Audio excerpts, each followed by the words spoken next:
Hello everyone and welcome back to Mysterious Murmurs. I know many of you use these videos to fall asleep, so before you drift off, I'd love it if you could leave a comment letting me know where you're listening from around the world. Also, don't forget to like and subscribe if you're enjoying this video. Story 1, The Eternal Night. Chapter 1, The First Blackout. The sun hadn't risen in 6 days.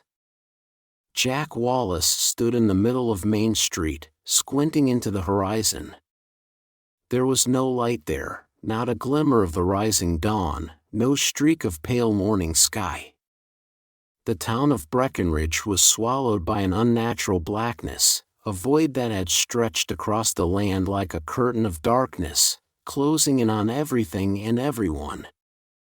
The blackout had started subtly. A flicker of the lights one evening, followed by a brief surge in power, had given way to total darkness.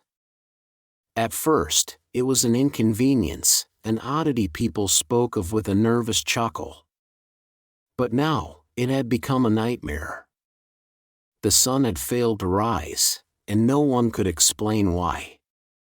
The residents were becoming agitated, their tempers fraying as the days stretched on.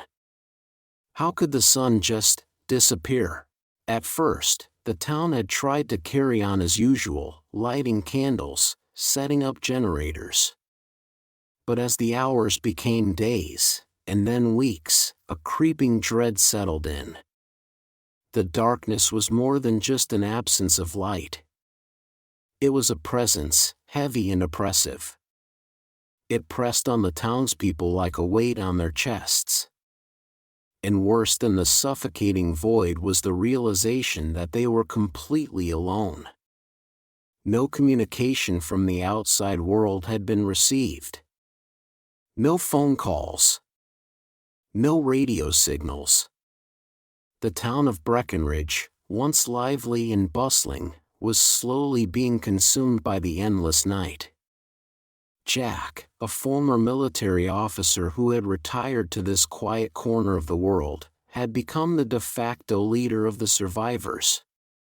He wasn't sure when the shift had occurred, perhaps when the first whispers of fear began circulating through the community, or when people started to disappear without a trace.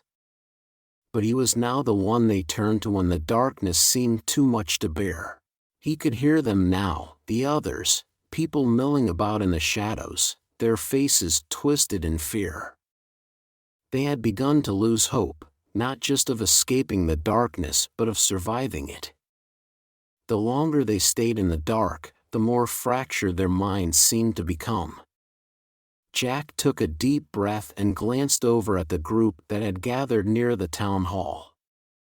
They were huddled close together, whispering anxiously. Everyone had a story now, a personal horror, a moment when the darkness had crept too close, when it had felt like the world itself had been devoured.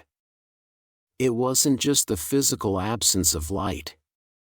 It was as if the very nature of reality had shifted, had turned against them.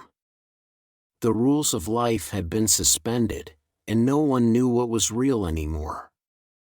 Chapter 2, The Shadow Figures. The first time Jack saw them, he thought he was hallucinating. It had been 2 days since the power had failed completely, and the streets were now pitch black. Even the glow from their flashlights seemed muted, swallowed up by the suffocating void. He'd been walking through the square when he saw them, figures, no taller than children, but with elongated limbs that seemed to stretch and bend in unnatural ways. Their bodies were shadows, darker than the dark itself, like ink spilled on black paper. And though their forms were indistinct, Jack could feel their eyes on him, cold, hollow eyes that followed his every movement. He froze. His instincts, honed by years of military training, screamed at him to take action, but he couldn't bring himself to move. The figures didn't advance, didn't make a sound. They simply stood there, observing him from the edges of his vision, as if waiting for something. And then came the whispers. At first, it was just a soft murmur, like the rustle of wind through leaves. But as the seconds stretched on, the voices became clearer, whispered words, indistinguishable, yet laced with a malevolence that sent a chill down Jack's spine. The whispers seemed to echo from every direction, but no matter how hard he looked, he couldn't see the source. Suddenly, the figures darted away into the darkness, vanishing as quickly as they had appeared. Jack stood there for a long moment, unsure of what had just happened. Was he imagining things? Were they merely shadows in his mind, brought on by the stress of the endless blackness? But then the whispers came again, louder now, curling around him like a physical presence. The shadows weren't just watching him, they were waiting. Chapter 3: The Truth Beneath the Darkness. As the days stretched into what felt like weeks, the town of Breckenridge continued to crumble. People were becoming paranoid, desperate for answers that no one had. Food supplies were running low, and the once thriving town began to feel more like a tomb. Even the familiar faces of friends and neighbors began to blur and distort in the absence of light, their expressions twisted by the strain of constant darkness. Jack met with a small group of survivors one evening in the back room of the diner. Their faces were drawn, haggard, and their eyes betrayed the growing madness that seemed to take root in the heart of the town. The conversation was always the same: where was the sun? Why had the darkness come, and why had it not lifted? "We need to get out of here," one of them said, his voice shaking. "There's no point in staying. The town is cursed." Jack stood silent for a moment. He had thought the same thing, many times, but he knew there was nowhere to go. Breckenridge was isolated, surrounded by miles of dense forest and steep cliffs. There was no way out. And even if they managed to leave, what was waiting for them beyond the darkness? Was there even a world left to return to? "It's not just the darkness," Jack said finally, his voice steady. "There's something else out there. Something that's feeding on us. The shadows, they're real." The others looked at him, their faces a mix of confusion and fear. "What do you mean?" asked Lily, a young woman who had been part of the town's local volunteer fire department before everything fell apart. "Shadows? Like, literal shadows?" Jack nodded grimly. "I saw them. Figures in the dark. They're not human. They don't look like anything we've seen before." "They're the ones causing the blackouts?" Lily pressed. Jack shook his head. "No. But I think they're connected. I don't know what they are, but they're not of this world. They're watching us. We have to get out of here," another man, Henry, said in a low voice. "The longer we stay, the more they'll come for us. It's not just the blackout anymore, it's them." Jack stood, looking out through the small window of the diner. The street was dark, the shadows creeping against the edges of the world. He could feel the eyes of the creatures on him, even though they were still hidden in the blackness. "I think I know what's happening," Jack said slowly, his voice cutting through the silence. "This town, Breckenridge, it was built on the site of something ancient. There was a battle here, a long time ago. A war that didn't end the way we were taught. Something happened that day, something that left a curse on this land. The blackness, the creatures, the whispers, they're all part of it." Henry frowned. "A curse? That sounds like superstition." "Maybe," Jack replied, "but there's something about this town that's wrong. We've disturbed it somehow. And now it's waking up. Lily's eyes narrowed. So, what do we do? We fight, Jack said. And we find a way to end this curse. We have to. Chapter 4, The Unraveling. As Jack and the others dug deeper into the town's history, they began uncovering more disturbing truths, rumors of an ancient battle fought on the very land they now stood upon. A battle between humans and something far older, something that had been sealed away beneath the earth. The curse had been placed to ensure that no one would disturb the place again. But something had gone wrong. The rituals had been forgotten, the boundaries between worlds had weakened, and now the town, and its people, were paying the price. As the blackouts continued, the shadows grew bolder.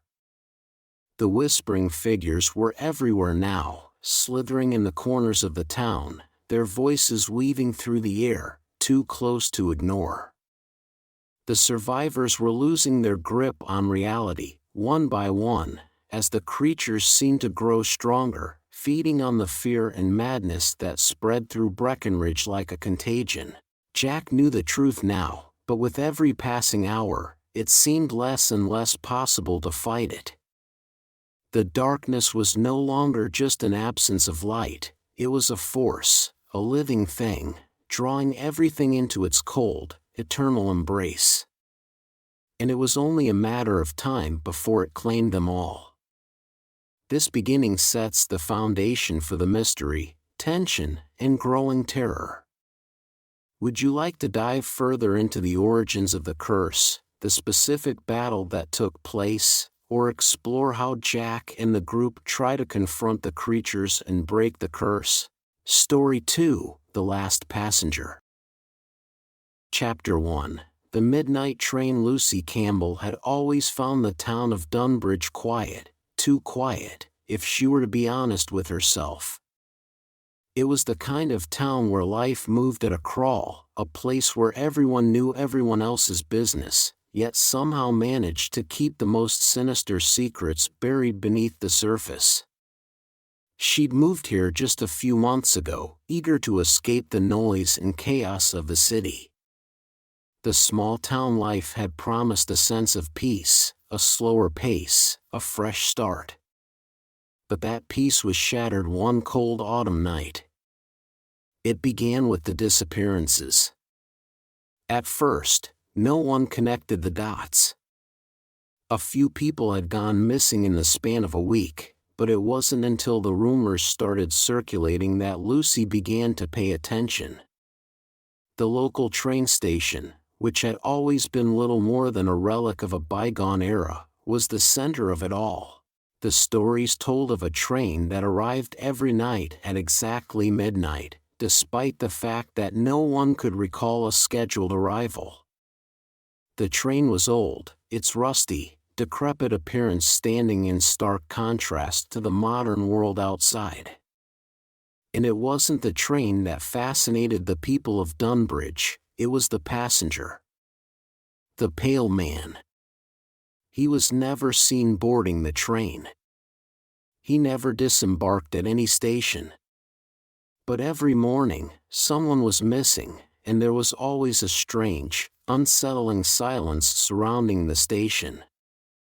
The townspeople spoke in hushed tones about the man who never spoke, whose eyes were as dark as midnight and whose skin seemed to shimmer under the moonlight like marble.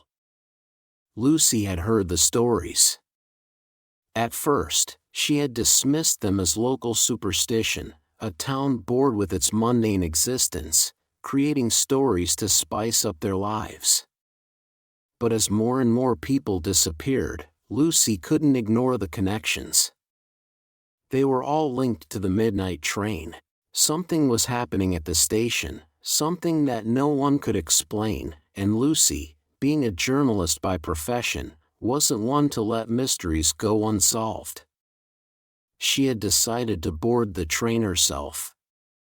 Chapter 2, Into the Abyss. The train station sat on the outskirts of Dunbridge, nestled between the tall, rustling trees that lined the road.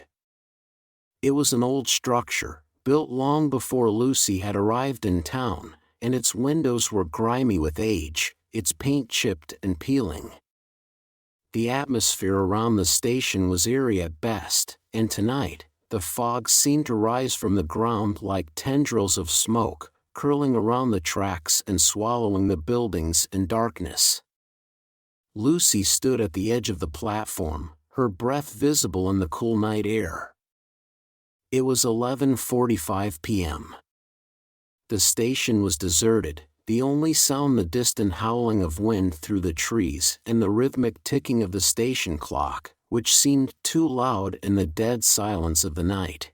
She wasn't sure what she expected to find, what she thought would happen, but as the minutes ticked by, the weight of her decision began to settle in. There were people who had vanished because of this train, people who would never be seen again. Had she made a terrible mistake? Lucy had always been driven, tenacious even, but this felt different. The air around her seemed to hum with something strange, an energy she couldn't place. A whisper seemed to echo through her mind, one that told her she was being watched, that something was already aware of her presence. She glanced at her watch. 11:55 p.m. From the far distance, a low rumbling sound reached her ears. The unmistakable growl of an approaching train. Her heart raced as the light from the train's headlamps broke through the fog, the locomotive cutting through the darkness like a predator stalking its prey. The train came into view, a behemoth of rust and decayed metal, its cars sagging with age. As it slowed, Lucy felt an odd sense of dread wash over her, the hairs on the back of her neck standing on end. She could see it now, the passenger, standing motionless in the doorway of the first car. The pale man. His face was obscured by shadows, but even from a distance, Lucy could see that his skin was ashen, almost translucent, his features sharp and unnerving. His eyes. His eyes were pools of black, reflecting no light, giving nothing away. The train came to a screeching halt, and the doors slid open with a hiss of air. Lucy hesitated, her mind screaming at her to turn back, to run, but she stayed frozen, rooted to the spot. The doors remained open, waiting. Finally, with a deep breath, she stepped forward, her footsteps echoing in the stillness. She couldn't explain why she felt compelled to board. Maybe it was the reporter in her, the drive to uncover the truth, or maybe it was the strange pull she felt toward the pale man. Something in her told her that the answers she sought were inside that train, behind those closed doors. Chapter 3, A World Untouched by Time. As Lucy entered the train, she immediately felt an odd shift, as though she had stepped into a different world altogether. The interior was strangely pristine, too pristine for a train of this age.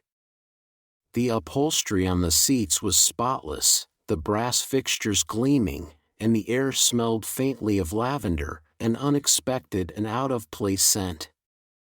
The train car was empty, save for the pale man, who stood by the window, his back to her. For a moment, Lucy wondered if she had made a terrible mistake. She could feel her heartbeat in her throat, a sense of growing unease crawling over her skin. There was something undeniably wrong about this place, something off-kilter, as if reality itself had been bent to accommodate this strange train. The pale man turned slowly, his face coming into full view. Lucy's breath caught in her throat. His eyes were like bottomless pits, sucking in the light, as though they were devoid of everything that made a person human. His skin, if it could even be called that, was stretched too tight, like it belonged to a statue rather than a living being. And his mouth was thin, almost non-existent, a pale line that never moved. He didn't speak. He didn't make a sound. But Lucy could feel his presence, feel the weight of his gaze as though it were pressing down on her chest. And then the train began to move. Chapter 4. The disappearing. The train's movement was smoother than any train Lucy had ever been on, the kind of ride that felt almost unnatural. There were no creaks, no jolts, just a continuous glide through the night, as if the train were not bound by the ordinary rules of the world. Lucy glanced out of the window, but all she could see was an endless stretch of fog. The pale man didn't move, still standing by the window, as though waiting. His stillness was unnerving. The longer she watched him, the more it felt as though the space between them was growing smaller, as if something invisible was drawing them together. Lucy turned away, unwilling to acknowledge the suffocating feeling creeping up on her. And that was when it happened. From the corner of her eye, she saw it, someone sitting in one of the seats. But it wasn't a person she recognized. It was a woman, her face slack and pale, her eyes wide open but unfocused. The woman didn't move. She didn't blink. She simply sat there, staring ahead into nothingness, her mouth slightly agape. Lucy's breath caught in her throat. The woman hadn't been there moments ago. Where had she come from? And then the train lurched, the lights flickering as the world outside the window turned from fog to a swirling void of colors, purples, blacks, and grays, all blending together in a chaotic, disorienting swirl. Lucy's stomach turned as the world seemed to warp and twist. The train's motion became erratic, as though it were spinning in circles. The woman's body started to shift, her form elongating as though it were being drawn out of shape, distorting like rubber. Lucy felt her pulse quicken. What was happening?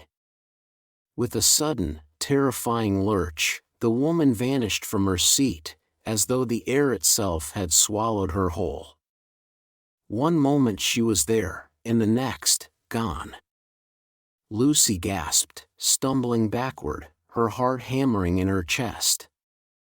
The pale man turned toward her, his expression unreadable. The train had become something else, a nightmare that bent the laws of reality. Lucy knew in that instant that she wasn't just a passenger on this train, she was part of something far more sinister, a story far darker than she had ever imagined. The train wasn't just a machine. It was a place, a domain, a prison. And Lucy had just become its newest prisoner. The nightmare was only beginning. Would you like to continue exploring Lucy's descent into madness, uncover more of the train's horrific origins, or reveal the true nature of the pale man and his twisted domain? Story 3: The Mirror Forest. The Appalachian Mountains had always held a certain kind of mystery. Nestled deep in the heart of America, they were a vast and untamed wilderness, stretching out like the spine of the earth, undisturbed by the hands of civilization. It was here, among the towering peaks and deep hollows, that biologist Jack Fletcher found himself standing at the edge of something far stranger than he could have ever imagined. For years, he had been studying the flora and fauna of the Appalachian region, documenting the biodiversity of one of the most biologically rich ecosystems in the world. But nothing in his extensive training had prepared him for the forest he was now facing. The trees, ancient and gnarled, stood tall like sentinels, their bark shimmering faintly in the dappled light of the forest. At first glance, it looked like any other part of the wilderness Jack had visited, serene, quiet, untouched. But there was something unusual about the way the forest seemed to shimmer. The leaves reflected the world around them, more so than should have been possible. A faint distortion, like heat rising from a street, rippled over the surface of the trees. Jack had heard rumors about the Mirror Forest for years. Old-timers in the nearby town of Appalachia would speak of the place in hushed tones, as though it were something forbidden, something dangerous. "You don't go too far in the forest," they would say.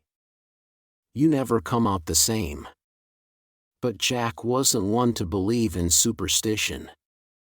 He was a man of science, of reason. There had to be an explanation for the strange phenomenon that the locals couldn't understand. As a biologist, he saw it as a mystery to be unraveled, a puzzle to be solved. So, he had come, alone, to study the forest. His first day in the woods had been uneventful. The reflection on the trees was subtle at first, a curious optical illusion. The forest felt peaceful, as if the land had been untouched by time. Jack spent hours wandering, cataloging species, taking samples, and observing the peculiar way the trees seemed to reflect the landscape. The reflections weren't perfect, but they were there, shifting with the light as he moved. It wasn't until the second day that Jack began to sense something wasn't right. The forest felt different now, darker, heavier. The air was thick with a kind of oppressive silence that made his skin crawl. The reflections in the trees had started to change. At first, it was a slight distortion, as though the trees were playing tricks on his eyes. But the longer Jack stared at them, the more he noticed. The reflections were not just of the world around him, they were changing, distorting. His movements seemed delayed, as if mirrored in water. And then, as he took a step closer to one of the trees, something shifted in the reflection, something that was not quite him. Jack froze. His reflection in the bark of the tree was slightly off. His features were sharper, more angular, his eyes darker, filled with something inhuman. For a moment, he could swear he saw the reflection of someone, something else lurking behind him, just out of his peripheral vision. His breath caught in his throat, and he spun around, but the forest was empty. He was alone. Shaking his head, Jack convinced himself it was just the fatigue, the isolation getting to him. He had been hiking for hours, after all, and his mind was probably playing tricks. But as he turned back to the tree, his reflection in the bark was waiting for him, eyes locked on his, unmoving. He pulled away, his heart thumping in his chest. The forest seemed to close in around him, the trees bending slightly as if leaning in to watch. That night, Jack set up camp, trying to shake off the eerie feeling that had settled over him. The sun had set hours ago, and the forest was now cast in a deep, oppressive darkness. The flickering of his campfire seemed to do little to keep the shadows at bay. He tried to focus on his work, writing notes, organizing his thoughts, but his mind kept returning to the trees, those twisted reflections, the way they seemed to watch him. A sudden rustling in the woods snapped him out of his thoughts. His head jerked up, and he strained his ears to listen. It was faint, but there was something out there, something moving in the darkness. His pulse quickened, his instincts telling him that he was not alone. The sound grew louder, closer now. Something, or someone, was approaching his camp. Jack grabbed the nearest object he could find, a heavy rock, ready to defend himself. But then the noise stopped. Complete silence. For several long seconds, he sat frozen, staring into the night. And then, just as he was about to lower the rock, he heard it, a whisper. Soft, almost imperceptible, but there. Jack. His heart stopped. The whisper came from the trees, the reflection of himself in the distant bark. He knew it was his own name, but it sounded wrong, distorted, like a distant echo from another world. Jack. The whisper was louder now, closer. His breath caught in his throat as he slowly turned his gaze toward the tree closest to him. And there it was, his reflection staring back at him from the bark, but it was not the same. His reflection grinned at him, an expression that Jack could never have made himself. The reflection winked. A sharp jolt of panic shot through Jack. He jumped to his feet, knocking over the campfire.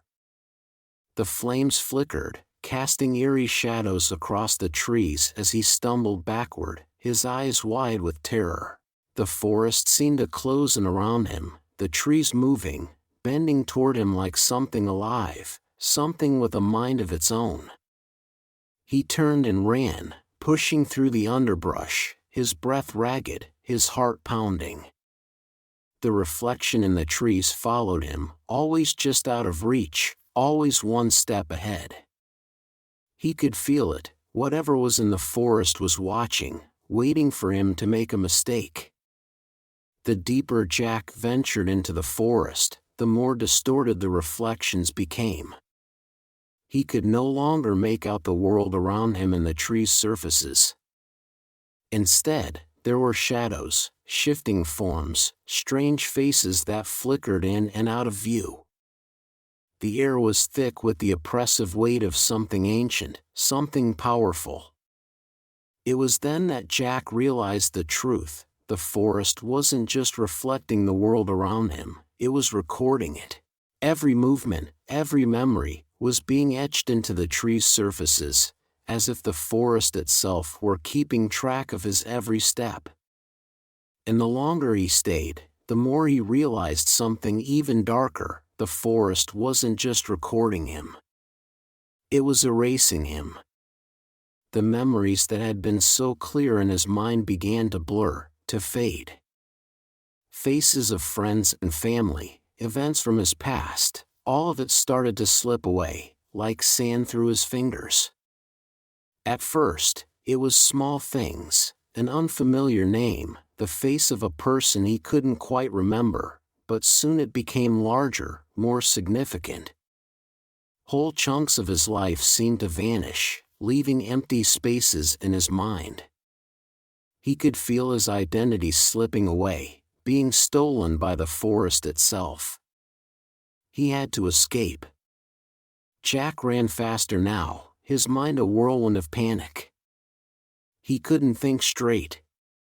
The forest was changing around him, the trees warping and bending, as if they were alive, shifting in response to his fear.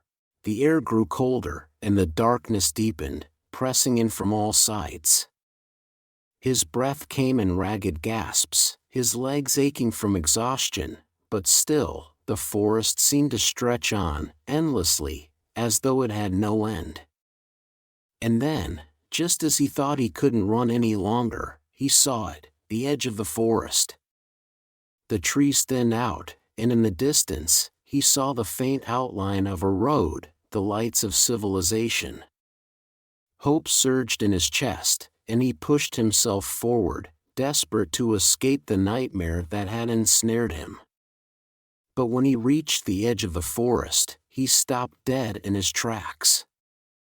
The road was not what he had expected.